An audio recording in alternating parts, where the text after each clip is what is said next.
নীলফামারীর বোদা উপজেলার এক দরিদ্র পরিবারে চলছে গভীর উদ্বেগ ও কান্না। ৩৭ বছর বয়সী মানসিক ভারসাম্যহীন মেয়ে শেফালী বেগম এখন ভারতের ভাওলাগঞ্জে পুলিশের হেফাজতে আটকে আছেন। তাকে ফিরে পেতে দিন গুনছেন তার বৃদ্ধা মা লহিলা বেগম।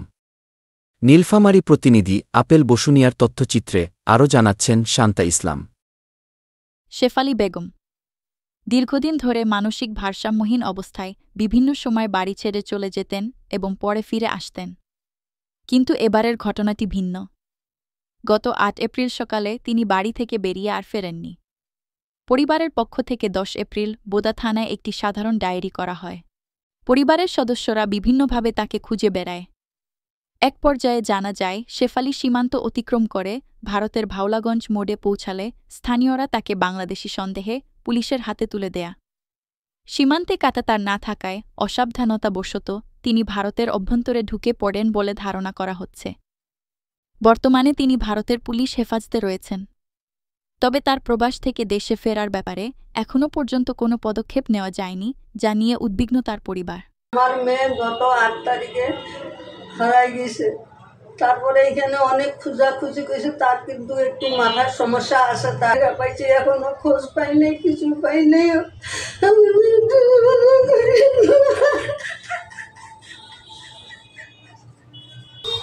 সে খোঁজাখুঁজি অনেক কিছু করছি, তোর পাই নাই। সে পরে শোনা যাইতেছে যে বলে ভারতে আটকে পয়সা। আমি দেখছি এখনো কিছু করি নেই। আমি কিভাবে কি করবো আনবো আমি জানি না। এখন ভারতের দৌড়া আছে। আমি আমার মেয়েকে দ্রুতভাবে ফিরে পেতে চাই। শেফালী বেগম তার মাথার সমস্যা, সে দীর্ঘদিন ধরে এইভাবে এলোমেলো করে বেড়ায়। মানবিক কারণে দুই দেশের প্রশাসনের সহযোগিতায় শেফালী বেগমকে দ্রুত দেশে ফিরিয়ে আনার দাবি জানিয়েছেন এলাকাবাসী ও স্থানীয় জনপ্রতিনিধিরা। আমার গ্রামের পাশেই আব্দুল কাদের, তার একটি স্ত্রী ভারসাম্যহীন দীর্ঘদিন থেকে। সে বাড়ি থেকে কাউকে না বলে বাড়িতে বেরিয়ে চলে যায়। সে ভারসাম্যহীন হওয়ার কারণে সে ইন্ডিয়া বাংলাদেশ কোনো সীমান্ত রেখাটা জানা ছিল না। সে ভুলক্রমে ইন্ডিয়া চলে গেছে। ইন্ডিয়া যাওয়ার পরে সেখান থেকে সে এক পাবলিকে তাকে আটকে থানার হাতে দিয়েছে। এইটা জিনিস ফেসবুকের মাধ্যমে মালিক জানতে পারায় বাংলাদেশের পার্শ্ববর্তী বিজিবি ক্যাম্প, বড়শি বিজিবি ক্যাম্পের সঙ্গে যোগাযোগ করার পরে তারা পরামর্শ দিয়েছে আপনি এটা থানা জিডি করেন। এরপরে আমরা যোগাযোগ করতেছি। তারপরে তারা জিডি করতে গেছে। জিডি করে আসার পরে পরে শুনতেছে সেকে চালান দেওয়া হয়েছে। এই পর্যন্ত আর কি। আমার ইউনিয়নের ৮ নং ওয়ার্ডের সরকারপাড়া গ্রামের শেফালী বেগম নামে যে মহিলা, দীর্ঘদিন যাবত সে মানসিক ভারসাম্যহীন রোগী। প্রায় সে বিভিন্ন এলাকায় চলে যায়, এটা আমি জানছি। তো গত মাসের সম্ভবত ৮ তারিখ আমি ঘটনাটা ৪-৫ দিন পরে শুনেছি লোকমুখে যে তাকে আর খুঁজে পাওয়া যাচ্ছিল না।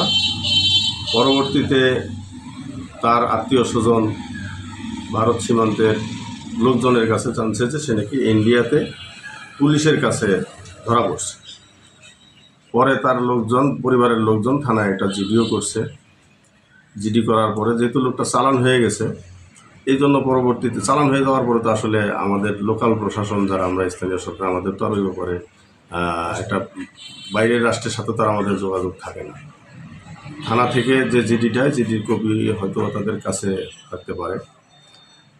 পরবর্তীতে চালান হয়ে যাওয়ার পরে আর বিষয়টা আমরা আর ওইভাবে করি নাই, যেহেতু চালানি হয়ে গেছে। এখন আইনি আদালতের মাধ্যমে আইনিভাবে যেভাবে তাকে আনা যায় দেশে, এটার জন্য আমরা সর্বাত্মক সহযোগিতা করব।